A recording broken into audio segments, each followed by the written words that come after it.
Cada año se registran 1 millón de avistamientos de ovnis.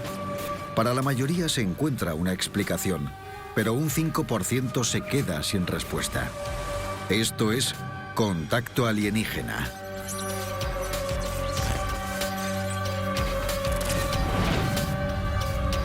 Contacto alienígena. Expediente Santo Cielo. En una pequeña ciudad de Texas, los granjeros Pedro Saucedo y Joe Salaz volvían a casa tras una noche de fiesta. ¿Estás seguro que nos tenemos que ir ya, Pedro? Amigo, ya sabes que solo una cerveza y ya estoy para dormir. ¿Ah? Entonces, ¿por qué no me dejas conducir? ¡Tus sueños! Mark Rodaiger, director del Centro de Estudios Ufológicos. Pedro y Joe trabajaban en la misma granja. Era sábado por la noche. Habían salido a Cleveland a disfrutar de la noche y estaban volviendo a casa. 2 de noviembre de 1957, Cleveland, Texas, Estados Unidos.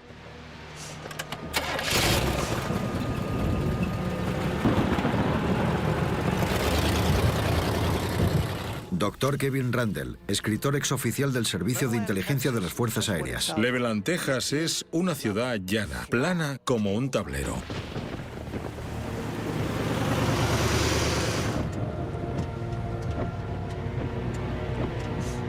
Hey, necesito que me mantengas despierto. Te canto una canción. No, digo que me mantengas despierto, no que me vuelvas loco. Cogieron la carretera 115, la que va hacia el oeste desde Cleveland. Estaba bastante solitaria, oscura. Seguramente habrían sido los únicos que pasaban por allí. Le dije a Velázquez que se cuide, porque el jefe no la aguanta, mano, pero... ¿Piensas que me cree? De ninguna, güey. Ese hombre nunca escucha nada. Cállate, Joe. Pedro y Joe vieron una luz que les alertó de que algo raro estaba pasando. ¿Qué es? No sé. Sabían que no era un planeta ni una estrella, brillaba demasiado. A medida que la luz se acercaba, se dieron cuenta de que era un objeto. No solo era una luz, sino un objeto con forma cilíndrica. Dios mío, ¿qué es esa cosa? Robó Pedro, sacando de aquí, mira, viene directamente para nosotros. Joe, cálmate. Pedro y su amigo, obviamente, se asustaron muchísimo. Cuanto más se acercaba, más grande se hacía. Solo pensaban en escapar de allí, y justo cuando estaban a punto... Las cosas se complicaron. ¿Qué pasa? ¿Se disparó? No sé, no arranca. El motor se paró y las luces se apagaron. Ahora solo había oscuridad, salvo el objeto que venía hacia ellos. ¿Qué hace? ¿Se arruinó o qué? No sé, no quiere arrancar. El objeto, la luz, venía directamente hacia ellos y era grandísimo. Pedro, no podemos quedar aquí, mira esa cosa, ahí está, ahí está. Fuera lo que fuese, el objeto estaba justo encima del camión. ¡Salite! Pedro, pero no. Pedro no sabía si les estaban atacando o si era algo personal.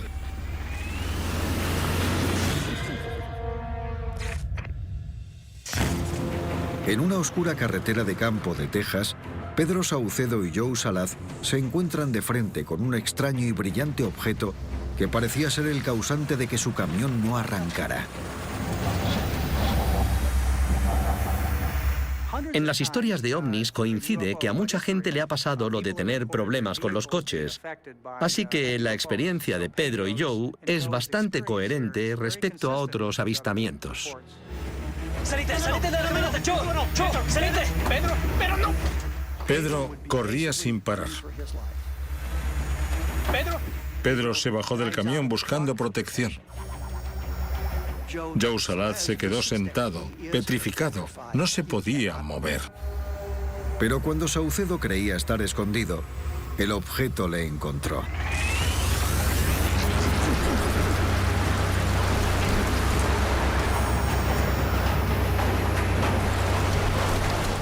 La luz era muy intensa, tanto que era difícil mirarla. Había un viento o una fuerza o algo que venía del objeto. Pedro sintió calor. Escuchó un ruido y sintió que soplaba el viento. Creyó que se trataba de un tubo de escape o algo así. Si lo que queremos es una explicación terrestre, sería un motor a reacción que echaba un montón de calor y soltaba una gran ráfaga de aire. Básicamente lo que describieron era un motor a reacción. El objeto salió disparado hacia el cielo a una gran velocidad. El objeto volaba más rápido de lo que se puede volar a esa altitud. Pedro estimó que volaba a unos 1000 kilómetros por hora. Cuando Pedro se levantó, se alejaba velozmente. Se estaba yendo a gran velocidad.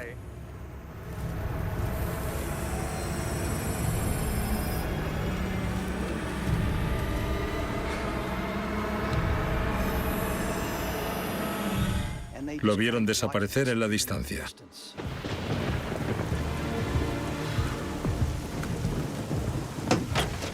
¿Ya se fue?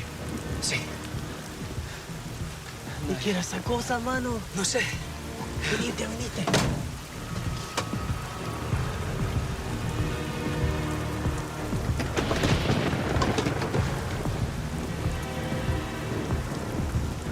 Con la nave fuera del campo de visión, el camión vuelve a funcionar. Saucedo arrancó el motor y el sistema eléctrico volvió a funcionar. Las luces y el motor volvieron a funcionar, así que ya pudieron arrancar y largarse a algún lado donde se sintieran algo más seguros.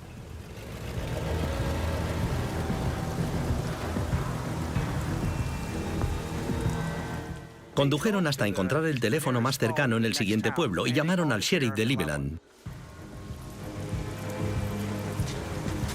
Pedro, no me siento seguro que esa cosa no va a regresar. Nos deberíamos largar. Mira, le tenemos que decir a alguien. ¿A quién? ¿A los militares o qué? ¡A la policía! Oficina del sheriff del condado Hola. de Oakley. ¿Oficina del condado? Sí, señor, dígame. Necesito informar sobre lo sucedido en la I-115. ¿Es un accidente, señor? No ha sido un accidente. Por el tipo de persona que era, hispano en Texas y granjero a tiempo parcial, no le tomaron en serio. Pensaron que se lo estaba inventando. Había una luz inmensa que casi se estrelló contra nosotros a 1000 kilómetros por hora. Fue como... ¿Qué modelo de coche era? No tengo ni idea.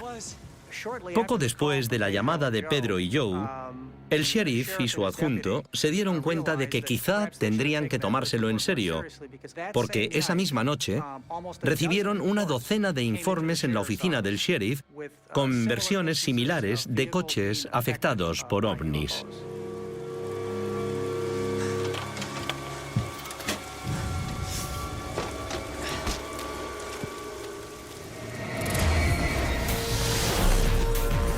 La ola de avistamientos pasa a conocerse como la tormenta de ovnis de 1957. El 2 de noviembre, la Policía del Este de Texas recibe llamadas de habitantes de 13 lugares distintos. Entre los testigos había varios policías y un bombero. Esa misma noche se denuncian hechos similares en White Sands, Nuevo México, a 500 kilómetros de distancia. En total, los testigos del sudoeste americano informaron sobre 118 avistamientos en noviembre.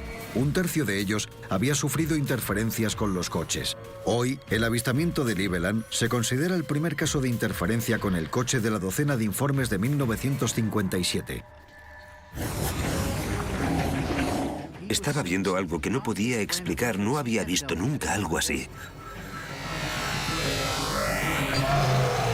Era una interacción. Le estaban atacando.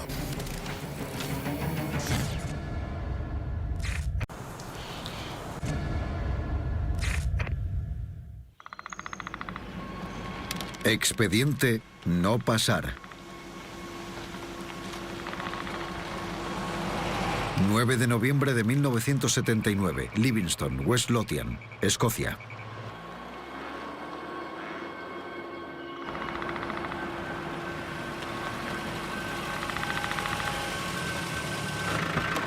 Cerca de la ciudad de Livingston, el guarda forestal escocés Robert Taylor estaba revisando una propiedad tal como solía hacer cada mañana.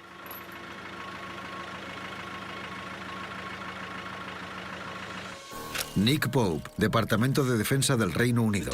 El bosque de Dechmond era propiedad de la Housing Corporation y Robert Taylor era una de las personas encargadas de su inspección. Entre las tareas de Robert Taylor estaba la de vigilar el bosque. Tenía que asegurarse, por ejemplo, de que las vallas estuvieran en buen estado y todo eso. Básicamente que todo estuviese en orden. Atrás. Atrás, Bonnie.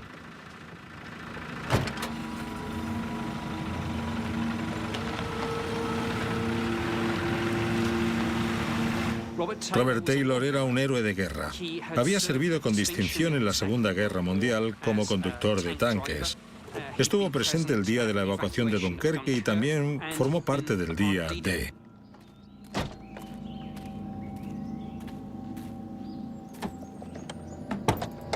Venga, Bonnie. Sal de ahí que tenemos que trabajar. Vamos. Ven conmigo. Robert Taylor solía llevarse con él a su perra a este tipo de trabajos. Él y su perra iban juntos a todos lados. Eran un equipo.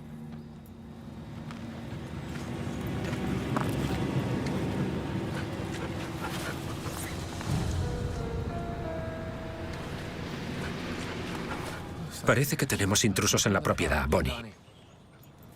Hay que tener los ojos bien abiertos.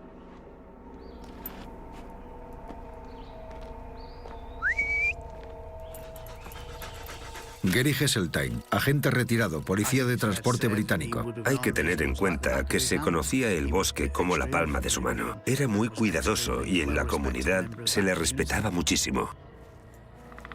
Robert continuó buscando a los posibles intrusos y se adentró aún más en el bosque.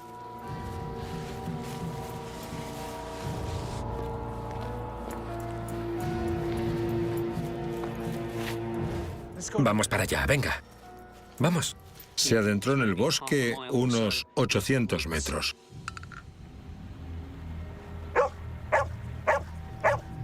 ¿Qué pasa, Bonnie? Su perra solía ser muy tranquila, pero en ese momento se volvió loca. Empezó a ladrar y parecía estar angustiada. Parecía que la perra estaba inquieta por algo.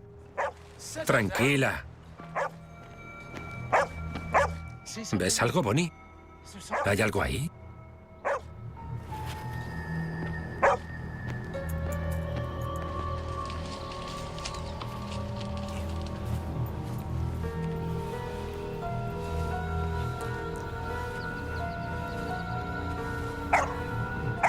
¿Hola? Avanzó un poco y llegó a un claro del bosque. Hola.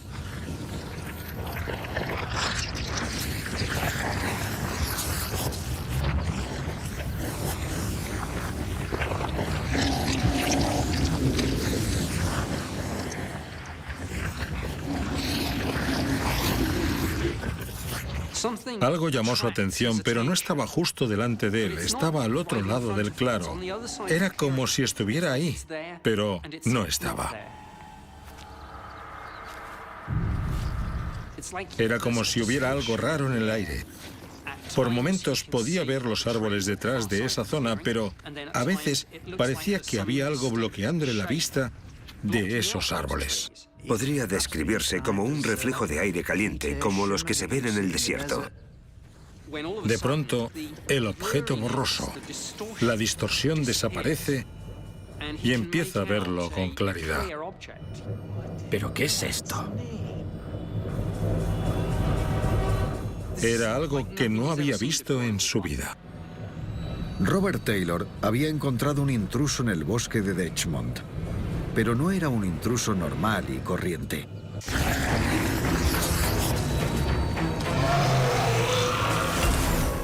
Robert Taylor pensó, se acabó. Sea lo que sea, acabará conmigo.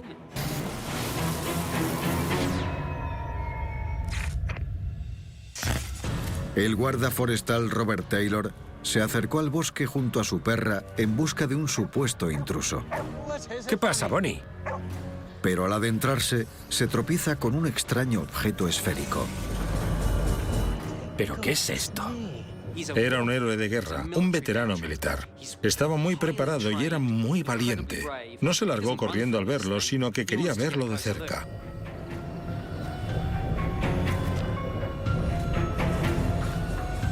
Por primera vez, pudo ver lo que era. Un objeto de forma circular con una especie de aro alrededor. Dijo que era un objeto metálico con forma esférica que tenía unas protuberancias por debajo, como unas patas de aterrizaje.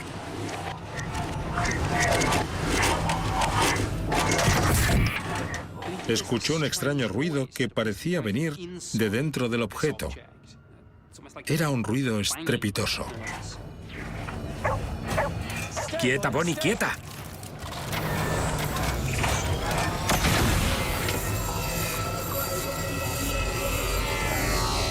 Después de que el objeto empezara a hacer estos ruidos, aparecieron dos objetos más que parecían haber salido de la parte posterior de la nave y estaban cubiertos por una especie de pinchos. Le parecieron las minas acuáticas de la Segunda Guerra Mundial, algo familiar por los años que pasó de servicio. Los pequeños objetos vinieron directamente hacia él. Y cuando los pinchos rozaron el suelo, se produjo un fuerte ruido. No entendía lo que veía. No había visto algo igual jamás.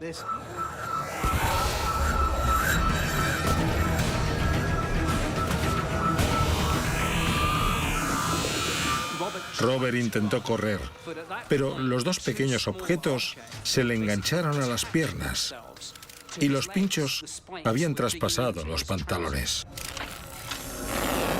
Empezó a sentir un olor desagradable, un fuerte olor repugnante. Pensó que le habían lanzado un gas venenoso. No solo se le habían enganchado los objetos a los pantalones, sino que le arrastraban hacia el objeto principal. La mayoría de avistamientos de ovnis son luces en el cielo, pero esto era una interacción. Le estaban atacando. En ese momento se desmayó.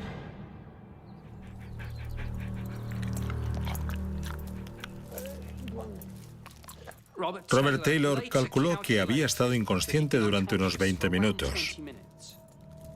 Supuso que durante esos 20 minutos estuvo dentro de aquel objeto. Cuando recobró el conocimiento, intentó ponerse en pie, pero se tropezó. Estaba débil y desorientado. Miró hacia todos lados, pero el objeto había desaparecido. Examinó la zona y encontró unas extrañas marcas de dos tipos. Unos agujeros redondos y otras líneas horizontales.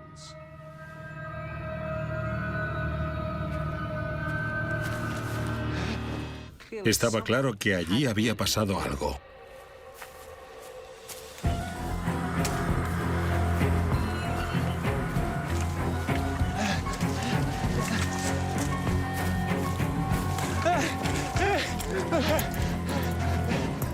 Vamos, chica. Venga, vamos. Corre.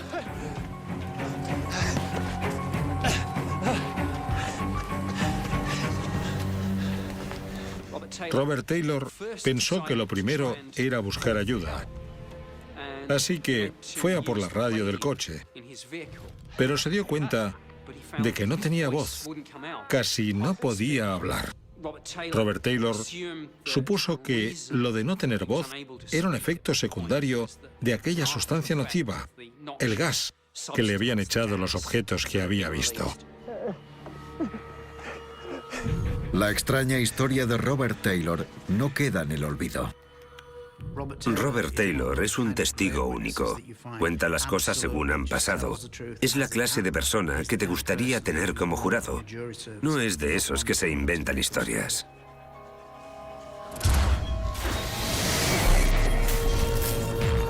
La policía investiga el avistamiento de Robert Taylor y tratan lo de los objetos con pinchos como un asalto. Un análisis forense de los pantalones de Robert Taylor descubre múltiples agujeros en la tela de arriba a abajo. Esto coincide con los objetos que supuestamente atraparon a Robert por los pies. Robert Taylor recobra la voz en un par de horas. Un examen médico desvela que no tiene anomalías físicas, pero sí identifica abrasiones en sus caderas que coinciden con las roturas de sus pantalones. Las marcas en el suelo seguían visibles cuando la policía llegó a investigar la zona. Los análisis de las muestras de tierra no proporcionaron una respuesta clara a lo sucedido. El relato de lo sucedido en los medios llama la atención de muchos curiosos y la policía tuvo que acordonar la zona y cerrarla al público.